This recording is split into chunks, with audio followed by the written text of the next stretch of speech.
Hello there, welcome to Watch It, filmed at the magnificent studios here at Smallbrook, and not at all in my room, because that would look a bit amateurish.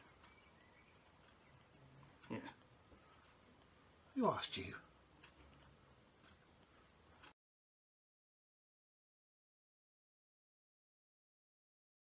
Hi, I'm Luke. And I'm Wayne, and welcome to Watch It, a movie review show with a difference.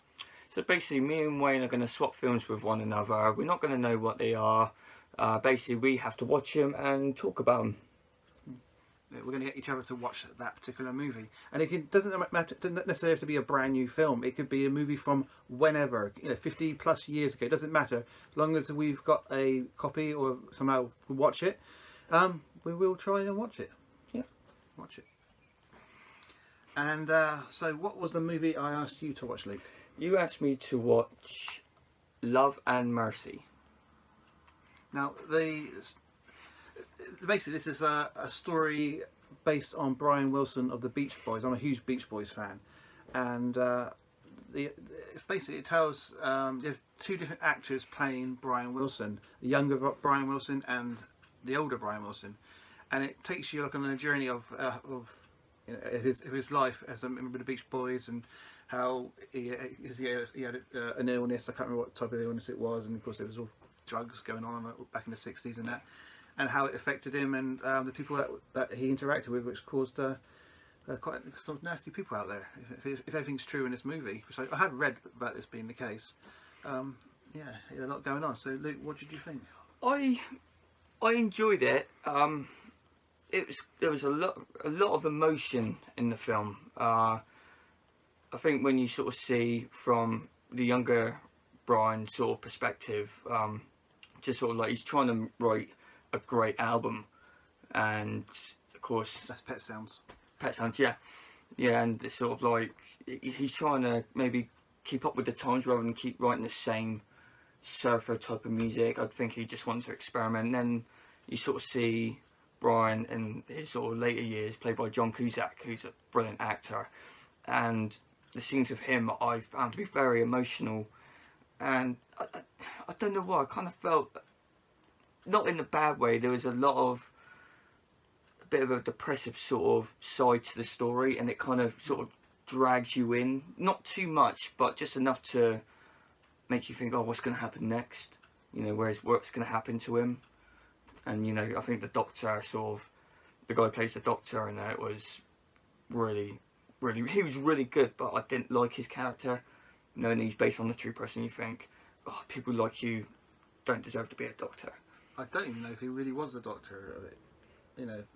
The one that was. It basically, the story for that part of it is that this guy, whether he's a real doctor or not, I don't think he was, took over basically Brian Wilson's life. Yeah. He didn't let anybody see him. He lived in family. He had total control of pretty much everything. So he's quite a nasty character. If this is obviously 100% true. So what would you, if you're looking at the acting side of it, what would you give it out of 10 for acting? I'd probably give it a 9, because I thought all the actors in it were superb.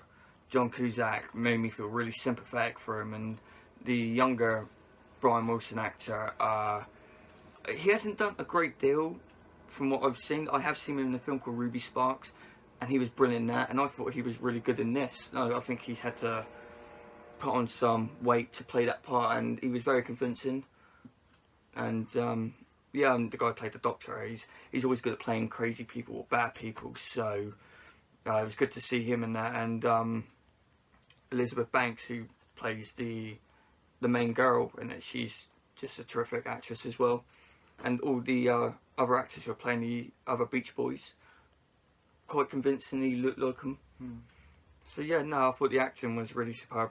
So what would you give out of 10 for the story itself? I'd probably rate it a 9 again, but I don't know for me if it's a film I could personally watch again, just because how it made me feel. Made me feel quite sad in a way. I don't know if that was its intention, but if you're a Beach Boys fan, or if you like true stories, you'll probably really enjoy it, especially if you're willing to sort of understand how some people they struggle through life and they can't control what their mind's going through and how it can really eat at them. Would you recommend this, taking away the fact that it's obviously related to the Beach Boys? If somebody was coming in just didn't even know, you'd never even heard of the Beach Boys, would this be a film that you think they would like because of the story content? Yeah, probably. Yeah, because I think the acting will, as soon as they see someone like John Cusack in it, they'll probably like, oh, go and watch that, and actually they'll either come out probably crying because it is one of those kind of sad films and that, but it was good. It was definitely good, and I would recommend it. So there you go, that's Love and Mercy.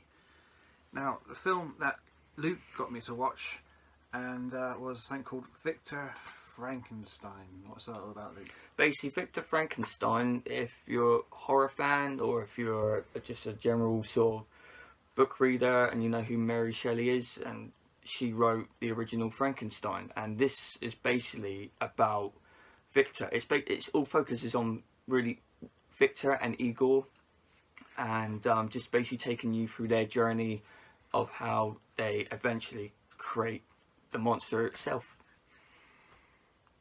Well, for me, watching this, I struggled with it, to be perfectly honest. Yeah, Okay. I really struggled to get into it.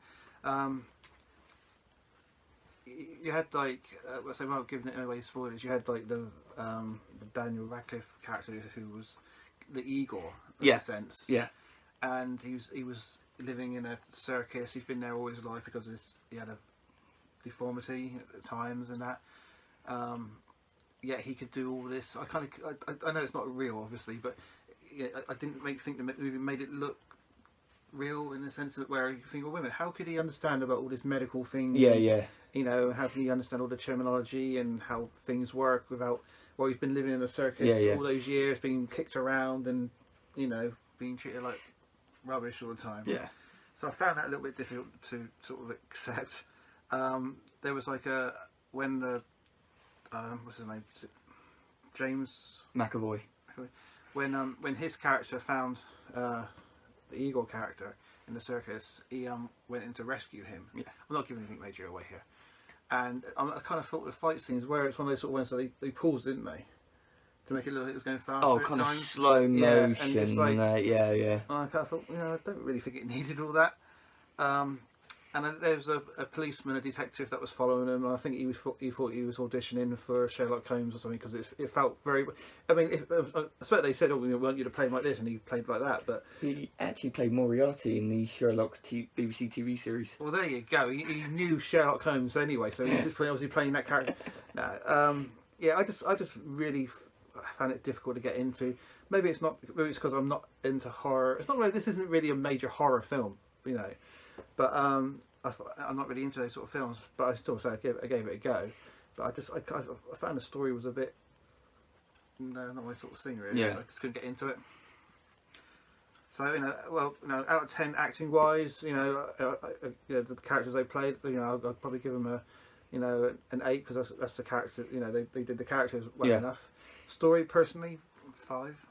Okay. It's just would I recommend it for people that liked the story of Frankenstein? That's not the monster, by the way. That's actually the guy in the story that created him. Yeah. Which I never knew that until a while back. I always thought it was the guy with the green face and the half head. And the bowl in there. Yeah.